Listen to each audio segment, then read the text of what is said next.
Hello and welcome to episode 61 of Knobcat Games Dungeons of the Obelisk podcast. I'm your host, Joe Sleppy. I'm Executive Prime at Knobcat Games, and this show is our audio devlog where we get together every 2 weeks and we talk about our game, Dungeons of the Obelisk, a 2D turn-based dungeon crawling loot grinding adventure. And I'm joined today by our digital alchemist, TJ Edicernia. Hello. And we're still working on challenges, the new game mode that everybody's waiting on. But I kind of got to jump in and test it for the first time. So it's finally at a point where it's playable is not the right word. Testable, I guess. It's got bugs and stuff still, but, actually, it has less bugs than you would think and more just stuff that isn't finished yet. So I think everything that I saw that was a major problem was just something you hadn't gotten to yet, the menu and stuff, when you finish a challenge. Yeah, I'd say in terms of the functionality of it all, it seems like it went through pretty easily without any major issues. The biggest thing I guess that we saw most recently was gear that you get drop at level 1.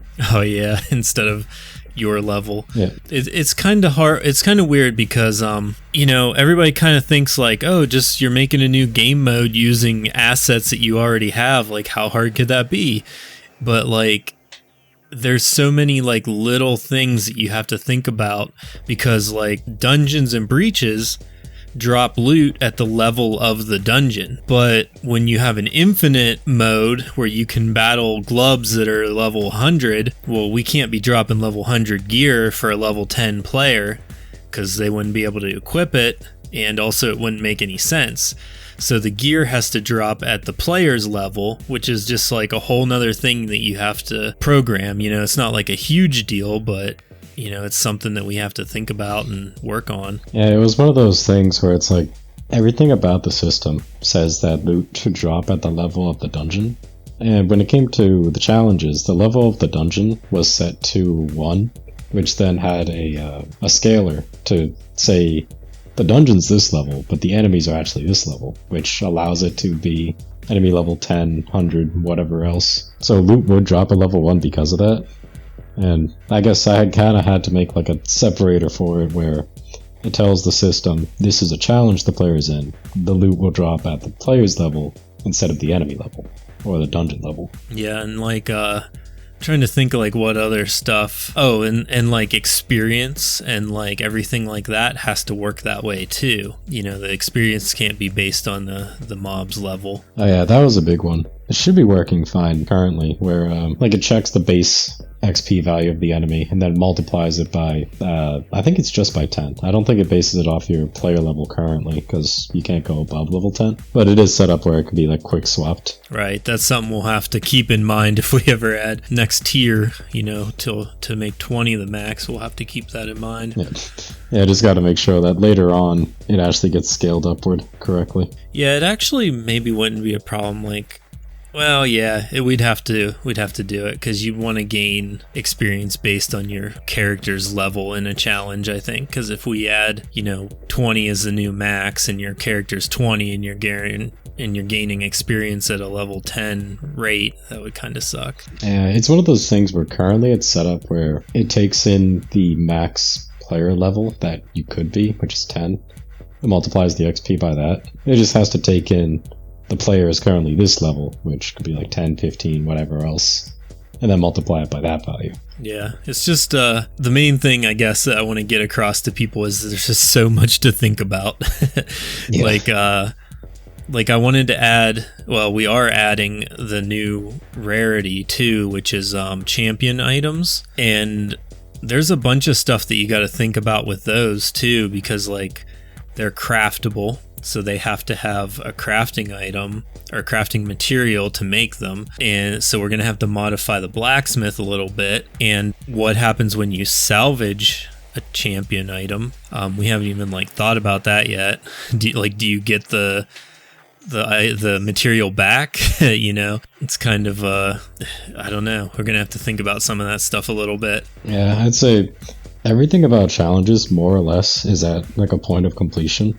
Challenges, you can load into them, you can run them, you can go up to whatever difficulty. and the game records how high you've gone so that there's a leaderboard system for it. The only thing that is missing is the new rarity of loot, which, I mean, that's like a pretty decent amount of stuff to do, primarily because of the crafting system. Just having the item drop is one thing, but having a crafting system where you now have to get the blueprint and then make it at the blacksmith, it now means that I guess I just kind of have to expand what the blacksmith is able to do, give them a new option that you can open up on them for a crafting menu. Yeah, maybe we should have just made the champion items the godly items that just drop, but I feel like having to hunt the crafting material and craft them is more fun. You know, it gives people more to do with the lower, with the lower tier and stuff, like where we don't quite have a ton of gameplay yet. So I don't know. I felt like crafting them was more fun. Yeah, it has more depth than if you were to just play and then suddenly the whole item is there. Yeah, because you're going to have to farm some legendaries and stuff to get the materials for it too. So there is that.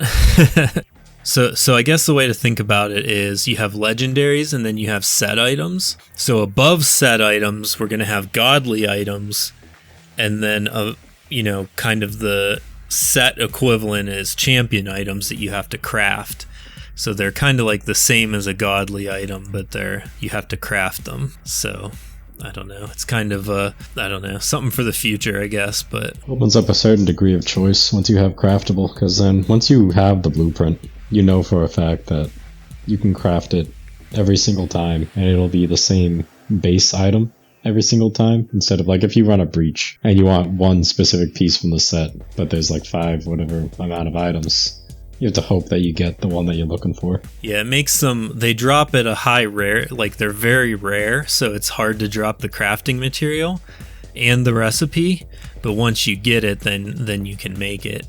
So there is a bunch of little things that we still need to like hammer out for the breaches or for the challenges, because right now the way it is, the menu, like the load-in screen for the challenge, doesn't save your previous level completed, but it actually does, but it just shows 10 instead. So like every time you open the menu for the challenge, it says 10 is like the starting option, and then you have to click it up. But if you don't change the 10 and you just hit to like run it, it'll run it at the previous difficulty you were. Oh yeah, it's like the value for your last run challenge is always there, but if you happen to click a button, then it just cycles to whatever that button was listed at, which defaults 10. You gotta just reset it on yourself. Yeah, well, in the future we'll need it to remember your previously completed difficulty. Yep. I feel like we're kind of at a point on challenges where a lot of it's the polished stuff that has to be done, just kind of refining it, making sure that especially all the UI features to it work as they should. Along those lines, it is fun to play. Like I've been playing it, and other than some of the quality of life and polish and stuff, they're fun to do. It's interesting to see how tough the gloves can get. Like I'm doing level 70, I believe. You still have it where level 10 is actually level 19 or something. I'll have to look at it, but it's not right yet, because if you, like, for example, go to level 70 and play it, but then when you click on the mobs, they're like level 79 or something. Oh yeah, it was like how the things are being added up, because originally it was like level 1, you click on level 1, but the enemies are level 10. So there's always a 9-point difference between them. But it's said now where level 1 is level 10, it tells you you can only do level 10 as the bare minimum. So level 1 to 9 doesn't even exist. You have to do level 10 and up. And the mobs match the level that you pick now. Yeah. I don't even think you've seen it yet, but I want to update the test build for it, to get the jester, like the proper jester dancing in the town. I can't wait to see him dancing. I saw some of the animations from Nika and the face you made for him, and I can't wait. It's going to look fantastic. He is so goofy. It's hilarious. I need to write some more dialogue for him. He's hard to write dialogue for him because he rhymes. Yeah, I'm not one for rhymes. Yeah. It's tough. I wasn't even sure of his name at first, so when I was just adding in dialogue for him to make sure that it works, I just put in like Cicero straight from Skyrim. Oh yeah. No, the jester that opens the challenges, his name is Jables. I do like Jables. Jables the Jester. Jables the Jester.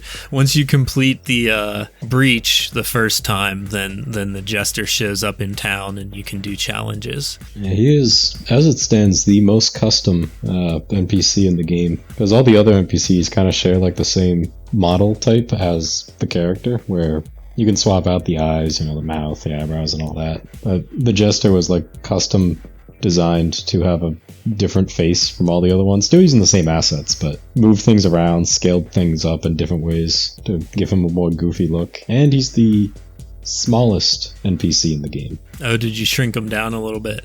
Yeah, he's like 20% smaller than anyone else. That's fantastic. Does he I know Nika made a dancing animation for him. Does he move around, mill around like the other NPCs, but he dances while he does it? As it stands, he doesn't walk in any direction. He'll always just be in the same spot dancing. I think we should make him mill around a little bit. Gotta walk around while still dancing around. Yeah, I think so. I'm trying to load in to go visit him. Yeah, it's hard with, one of the things about game design is you want to do stuff right. So, we could have just made, I don't know, another menu, on the bulletin board in town or something. But it's just so much more fun to have, challenges that are created by a jester that shows up in town once you do something. But then, we get into, now we got to make them dance, and Ben has to draw a hat for him and and all that stuff. So everything takes so much longer than you would think. I don't know. Yeah, it's one of the things with, you could always try to work with the assets and the things that you have on hand, but then adding in something as simple as a jester who offers the challenges, I feel gives more depth to what the thing actually is. Because it could have been just as easy to you open up the dungeon and then there's just a button, you click it and it just shows dungeons, or it shows challenges. Now instead we have a little jester that offers them to you. Yeah, I think it's a worthwhile investment. I'm gonna have to write some text for the challenges as well, because they're still using the text from the first dungeon. Oh yeah, a lot of the stuff on it tries to use the defaults just because it doesn't know what to use unless I hard code something in. Yeah, there's still a little bit of polish to do because for example, when you open the challenge, it still has the obelisk at the top, so it should either have the jester or the glub at the top, and then we need to change this text. Actually, we should just remove this text and picture of the glubs, and that's where the leaderboard should be. That was one of the big things. The leaderboard has to be, I guess, the next feature to actually be added in. The game's been tracking who has done challenges, which currently is not a lot of people, but two of us. Yeah, but it has been tracking it, and now that it's actually built up some people on it, it can present a leaderboard just fine and have it pop up like the standard leaderboard that we have now. Do you know that he doesn't take energy whenever you do a challenge yet? I know that now. I didn't know that was the case. Yeah, because my energy has been full. I've been doing challenges nonstop, and he never takes any energy. Yeah, there's definitely a few things to polish up on this. Some things I don't always catch. I did not notice the items dropping a level 1 earlier as well. Yeah, it's hard until you actually get the, until you drop one, and and items are kind of rare, so you gotta put all your buffs on and try to get stuff to drop. The new swords look cool in the set too. I can't wait for people to see those. Yeah, I've been messing around with trying to see how their bonuses have been working out. I do like the idea of them. Oh yeah, you have them equipped, but they're level 1. Yep, my perfectly good level 1 set that I get to run around with. It does look cool though. Oh yeah, it does. Yeah, it turned out perfect. I can't wait for people to see it. I don't want to spoil it on the show yet, but it's so good. I also noticed you're using the Monument of Truha, which I think is turned out to be a really good artifact. Oh yeah, this one's definitely powerful. I got mine maxed out. The bonus damage to elites ends up incredibly strong against enemies. Yeah, it's one of those things that it's pretty powerful, but then we can scale enemies harder too in the future. Just have certain things where there's less elites, but the enemies are stronger, and then you just bypass the fact that you have elite damage. Yeah, there's lots of stuff we can do. Have you tried Thirsty in a challenge yet? Oh, no, I haven't. That's the revival, isn't it? Oh, no, that's the area damage. Yeah, it's the area damage, and because your fights are now 8 in a row, 8 groups of mobs in a row coming in from the side on the challenge, it doesn't reset each fight for the fish's area damage, so you can stack your area damage up like crazy, and then by like the 5th one you can just like do so much area damage. It's kind of nuts.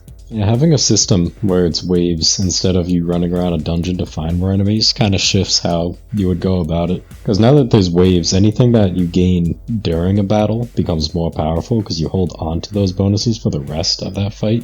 Which I think is fun. Maybe Thirsty isn't the best companion for doing breaches, but maybe he's the best for challenges. So it creates different things to have, different reasons to have different companions. It's like you stack up and you're kind of guaranteed to max out your area damage. Mix that with like a high damage single target weapon. It'd be looking pretty good. I've been using the axe, but I want to get a hammer so that I can double up my damage to elites with the monument, and then that'll be nuts. And then, but I was going to say I have been using the axe, and the axe has a single target, and then it has like a AoE, so you can charge up your area damage with Thirsty using the single target at the beginning of the challenge, and then towards the end of the challenge you can start spamming your AoE, and whenever you do, the area damage will trigger on everyone that gets hit and splash to everyone else. It's nuts. It like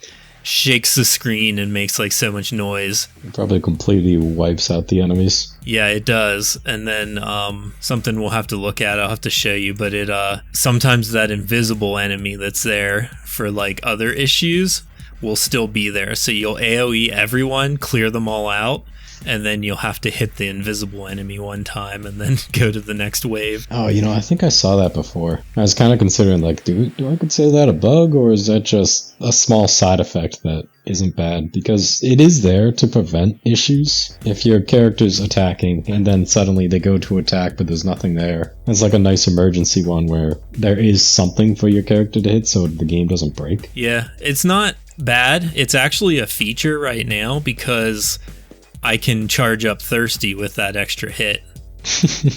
Oh, I didn't even consider that. So I can AoE everybody and then hit with a single target again and get another proc on Thirsty.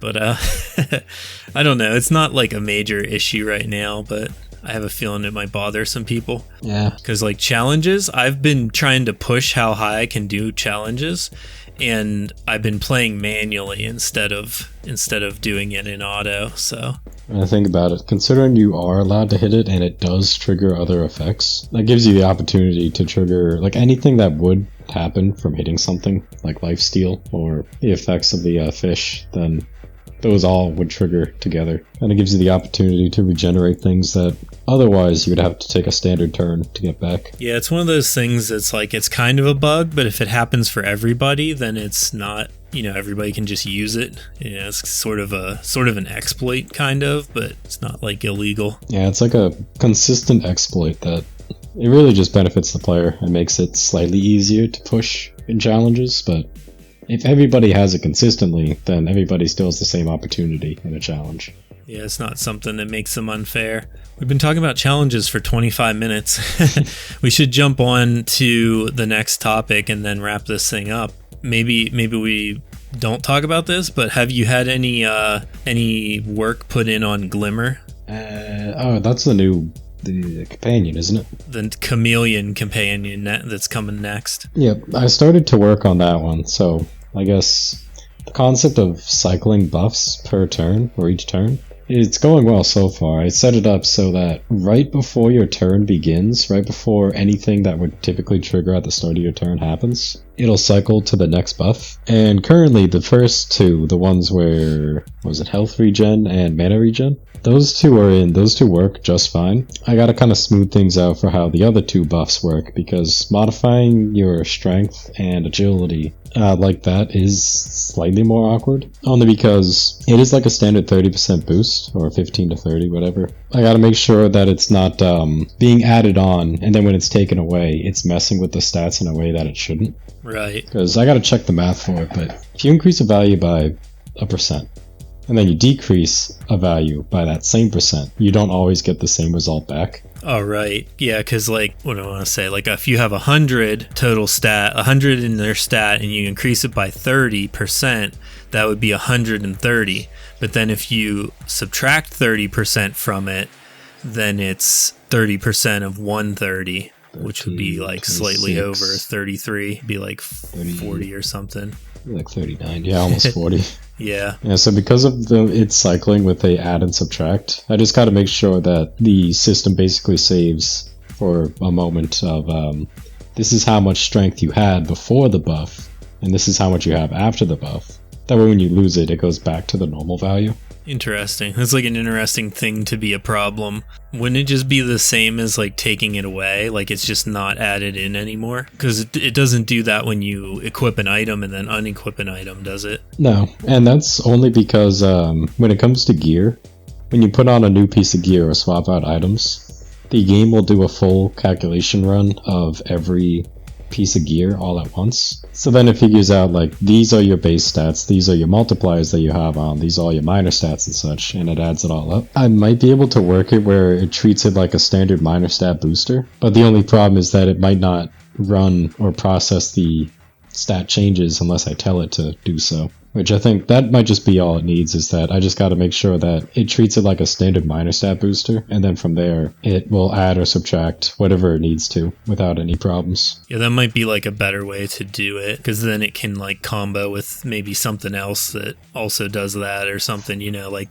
as we go we're going to get weirder and weirder items, so you want things to be like foolproof so that they'll work together. Yeah, some of it is just like a process of giving more control towards artifacts and companions, because anytime you're in game and you're in combat and artifacts or companions are doing their job, they have to be like a custom function that's added to a script where it gives power to them, gives them their ability to do stuff. So over time I'm just kind of adding more to it where they can do more things depending on the task. Kind of like how with the new companion, its whole deal is to cycle buffs every turn. Originally, there was nothing where any artifact or companion would trigger on turns. They would only trigger through hitting something, a passive buff, or dying. Thinking about it now, we could have done it where it cycled on hit or something. That is also true. That would have been an opportunity for it. Now, cycling it per turn has always been easy to add in, just because there's always been like the turn cycle ready to go. It was just linking it to the artifacts and companions. Yeah. It's just finalizing the dex and strength boost, which I think will work out fine. It's just a matter of actually putting in that feature and then testing it. Because I don't actually have the companion itself. I haven't tried it in combat. I just know that from the scripting that's listed, everything about it has been triggering properly. Right. Yeah, that's cool. Yeah, it's going to be an interesting one. I think people are going to like this companion.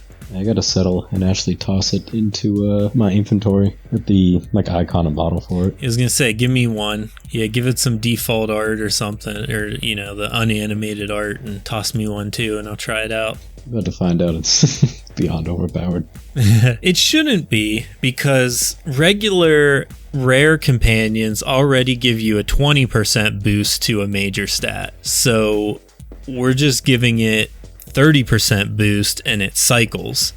So the cycling, I think, makes it weaker because you can't pick which one. Yeah, you take away some reliability. Right. And it's not as reliable as I guess like a rare companion would be, but a higher boost and at least 3 boosts are guaranteed useful. Mana regen always depends on your own setup, but there is no scenario where dex and strength is bad. And then health regenerate, I guess, also depends on if you are actually getting hit, but all the boosts can be incredibly powerful when they trigger. Yeah, I think it's going to be a good one.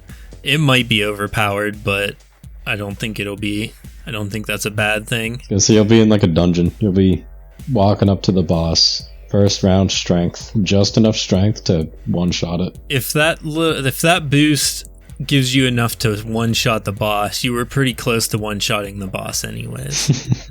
You know what I mean? You're only 10% off of like using a strength rare companion, so it wouldn't be that big of a deal. You know, you'd already would have been only 10% away from one-shotting them anyways. So I think it's balanced. We'll find out, I guess. It's true. Because hopefully it comes out on the 6th. That's the plan, like the other companions on Thursday. We'll see. Nika's still animating, so she was animating some other stuff for us, like the Jester and the new challenger or champion item and stuff. So she was a little behind on animating this companion, so hopefully it gets out on time, but if not, it'll be here eventually. Yeah, if it gets pushed out at all, not the worst thing in the world. Gives a bit more time to make sure that the numbers on it are going to work out fine. Yeah, for sure. And with that, I think we'll wrap this thing up for the listener. Thank you so much for listening to the end of this podcast. We really appreciate your interest in our game. Thank you for playing it. I think everybody that's listening to this podcast at this point is probably already playing the game, so thank you for that. Didn't know we're on Steam now. Just search Dungeons of the Obelisk. Leave us a review when you're there. Reviews in Steam are super helpful, and reviews for the podcast are also helpful. If you're not in our Discord, there's a link to it from the help menu in-game, or you can also visit knobcat.com. We also have our social media, which is Instagram, Twitter, and TikTok, which are all at Dungeons Obelisk. And sometimes you can catch me streaming on Twitch, which is twitch.tv/StarRambler. I haven't been super active lately, but I want to get on there in the next week, I think, and do some streaming of challenges once they're just a little bit more polished. I think that's everything. We'll see you again in 2 weeks. Bye. See you.